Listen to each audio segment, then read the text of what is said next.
हम फिर शुभेंदु अधिकारी के जो क्लोज हैं, जिनके साथ उनकी केमिस्ट्री अच्छी है, उसी पर बात कर लेते हैं। दत्ता जी, आप तो पश्चिम बंगाल की राजनीति बहुत गहरे तक समझते हैं।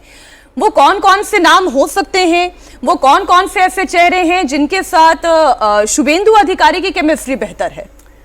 मीनाक्षी जी, आप ऐसा सवाल पूछ लिए जो ऑफिशियली मुझे बताना बहुत ही डिफिकल्ट है। देवेंद्र भाई ने अभी कहा है कि सीक्रेट, मैं इसके साथ एक और चीज जोड़ता हूं, it is secret, it is secret also. तो थोड़ा सा इंतजार कीजिएगा, आपको पता चल जाएगा स्पीकर भी कौन है, होम मिनिस्टर बंगाल का कौन होंगे और शुभेंदु जी के कैबिनेट पे कौन कौन होंगे। इतना जरूर कह सकता हूं कि महिलाओं की प्रतिनिधि अच्छे खासे तादाद पे होगी और बहुत ही वरिष्ठ व्यक्ति शायद स्पीकर हो सकते हैं, और बाकी जो अलग अलग प्रांतों से अच्छा रिप्रेजेंटेशन ज़रूर मिलेगा, क्योंकि आज शपथ ग्रहण समारोह हो रहा है। बंगाल का ऐतिहासिक दिन है। तो हम लोग जब नवरात्रि का शुरुआत करते हैं महालय का, तो हम लोग जय जय हे महिषासुर मर्दिनी रंभकपर्दिनी शैलसुते करके शुरू करते हैं।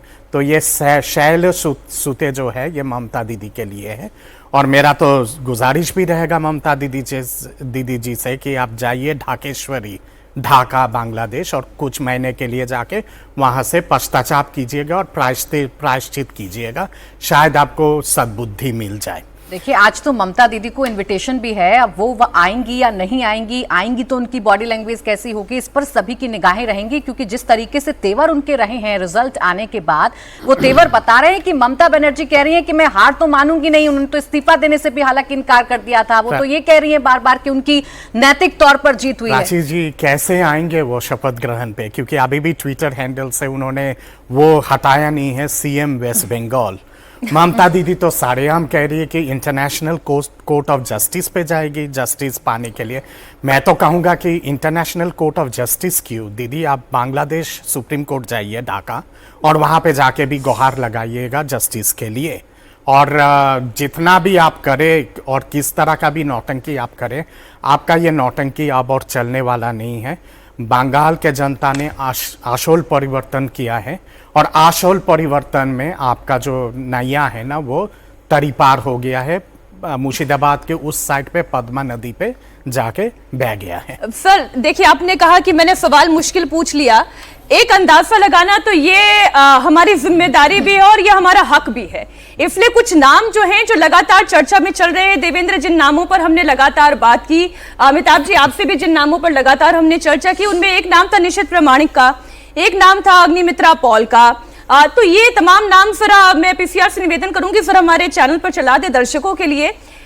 कुछ नाम तो बड़े ऑब्वियस दिखाई देते हैं ना। दिलीप घोष कितने सीनियर हैं, निशित प्रामाणिक का नाम, अग्निमित्रा पॉल का नाम, क्या ये नाम कैबिनेट में शामिल हो सकते हैं? देखिए, क्योंकि इतनी प्रचंड जीत है और बहुत बड़ी जीत है और बहुत बड़ी जिम्मेदारी भी है, और चुनाव जो है भाजपा ने एक कंबाइंड लीडरशिप मॉडल पे लड़ा है। नॉर्थ में कोई और लीडर, यानी जैसे ये 3 लीडर्स के नाम आप जो कह रहे हैं, इसके अलावा भी समीक भट्टाचार्य और सुकांता मजुमदार, ये 5 लीडर्स जो हैं टॉप लीडर्स, इन लोगों ने अलग अलग क्षेत्रों में, अलग अलग जातियों में, अलग अलग सोशो इकोनॉमिक क्लास को साधने की कोशिश करी है। जिस तरह से वोटिंग पैटर्न और समर्थन मिला है, ममता बनर्जी का जो सबसे स्ट्रॉन्गेस्ट पिलर था वो महिला वोट था।